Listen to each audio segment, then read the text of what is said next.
one of the very first things a consultant will have you make when you first get your Thermomix is the vegetable stock paste. It's such a valuable ingredient that we use in so much cooking that we do. Because we know what's in it, we know basically it's just vegetables, oil, and a lot of salt. Therefore, it's preserved and lives a long time in your fridge.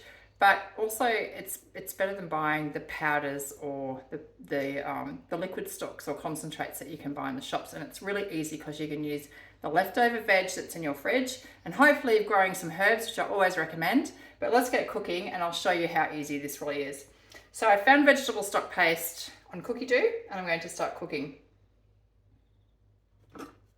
The first thing it asks for is celery stalks. Now I'll tell you my cheat. I've got bags and bags and bags of vegetables in my freezer. Now they're freezer burnt, who cares, doesn't matter. When I get to the stage where I'm about to do another shop, anything that's old and a bit stodgy, if I can't use it straight away, I'll put it into a bag and I'll use it later. So the same thing happens with celery, because I like to buy a big piece of like a full celery rather, chop it all up, use what I can, freeze the balance. So I'm just weighing in 200 grams of celery stalks. I also chopped it up too to make life easy when I go to make my stocks or any other stews and soups throughout the winter that they might call for pieces of celery. It just makes it heaps easier. Okay, we go next, and now 2 carrots. I've actually only got one. I'm going to be real rough because that was in the bottom of my crisper. I'm pretty sure I'd have some in here, although I've got to say sometimes I can't identify things. But that is a sweet potato, so I'll put a bit of that in. This will probably make it quite thick. Oh, there's some carrot. There's a bit of carrot, a bit frostbitten, who cares? And probably just another little bit of sweet potato, and that'll be enough. This is what I'm saying. This recipe is really good for using up veg. Half a brown onion. I got that there. Is that here? Actually, I don't have a brown onion. I've got this little bit of onion that was left in my fridge, so I'm going to use it. I'll just cut it in half. I'm pretty rough. Don't freak out. A fresh tomato. So I had these little fellas that I picked, and I think I had half a tomato in one of these. Yeah, I do. So I tell you, I'm the queen of freeze. I freeze everything once. See how it goes. A zucchini. This is frozen as well because I've got a couple of zucchinis growing at the moment. So I'm recording this video in summer, or actually autumn, but I'm just throwing in the zucchini that I saved. That'll do. 2 garlic cloves. Notice I'm putting all of that in frozen, or most of it. My garlic cloves, I know where they've come from, so I'm going to leave the papers on them. If they're organic, you've grown them yourself, or you trust that where you've purchased them from that's organic, then just leave the papers on. It's going to be blitzed at the end anyway. Dried bay leaf. So my cousin-in-law Durrani grows a bay tree, and she gave me these. They're a bit little, so I'm just putting in 3. 2 sprigs of basil. I've picked some from my garden, so we're getting to the point where it's going to seed. So I've just picked all this individually. I'm going to put it in. I love herbs, so I always put loads and loads of herbs in. I encourage everyone to grow herbs. If this was in the middle of winter and there was no basil, I'd just use marjoram or oregano or a heap more parsley, whatever I've got on hand. I would never go out and pay the exorbitant amount that the supermarkets want me to. Sage, again, I grow it myself, and this is so easy to grow. This is sage. It's an unusual smell. It does say 1 to 2 sprigs, probably putting in a bit more, but that's okay. I like herbs. 1 to 2 sprigs of fresh rosemary. Again, another herb that grows really, really well in your garden. Just strip it. And if you want to, you can wet those up. Pre-hull your pieces of lamb and then put this in and put it on the barbecue, and you get that lovely rosemary smell through. Always trying to think of a reason to use up any waste. 8 sprigs of flat leaf parsley. Again, so easy to grow, flat leaf or curly, it doesn't matter.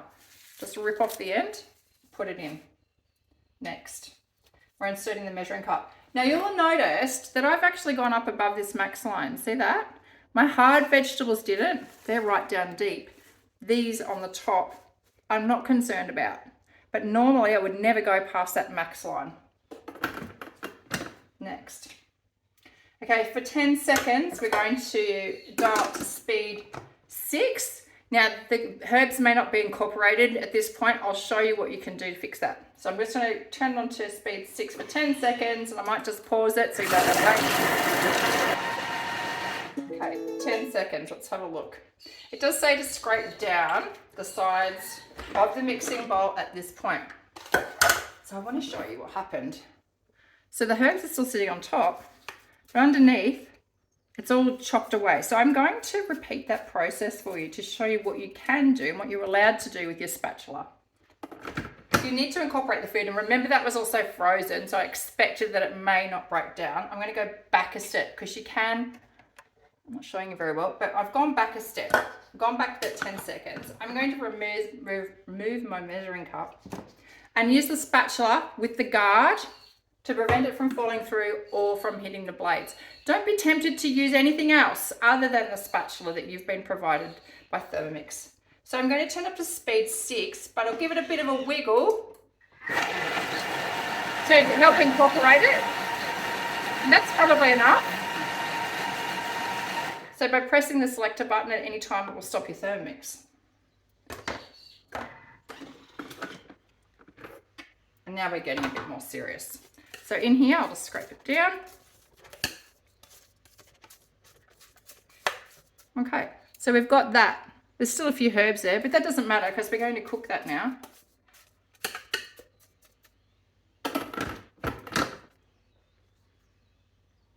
And scrape down, we've done that.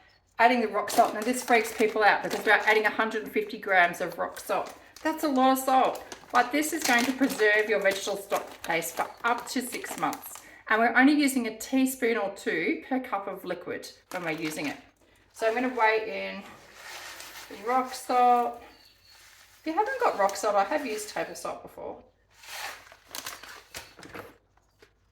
But now I've got the rock salt sitting on top. And a tablespoon of olive oil. Now I haven't decanted my olive oil. So I'm using the big fella because it's cheaper to buy it in bulk. So I'm just going to go like that. That'll do. Excellent.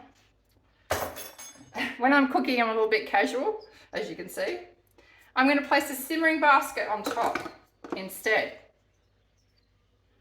of the measuring cup. So instead of the measuring cup, we're putting the simmering basket on. Next. And now for 20 minutes, it's going to get to 120 degrees and cook away on speed 1. So what is the reason we put this on?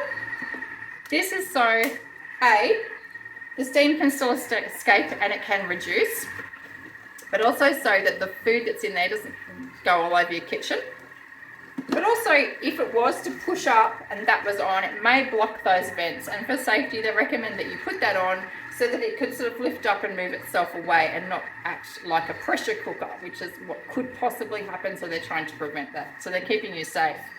So this is going to cook for 20 minutes now. After 20 minutes, I'll come back and show you. But I want to show you one more thing. If you wanted to, you could take this off and you could put your aroma dish and lid on top. You could actually steam a little bit of chicken or something in there, provided you don't mind any of those juices going down into your vegetable stock paste. You could also simply just put jars in here at this point too. Wet them up, put the jars in there, and they'll actually sort of sterilize, I suppose. Ready to have nice hot jars for your vegetable stock paste. But if you do put these on though, this vegetable stock paste is going to be a little bit more runny than it would if you'd let the steam escape. It doesn't matter. I'm just letting you know that it will be slightly different. So I'm going to wet these up and put them in there, and I will come back at the end of the 20-minute cook and I'll show you what it looks like. Just to show you, we've only got 5 minutes left, but this is super hot now. You can see the steam coming out perhaps. If I lift that up, you probably will see the steam coming out.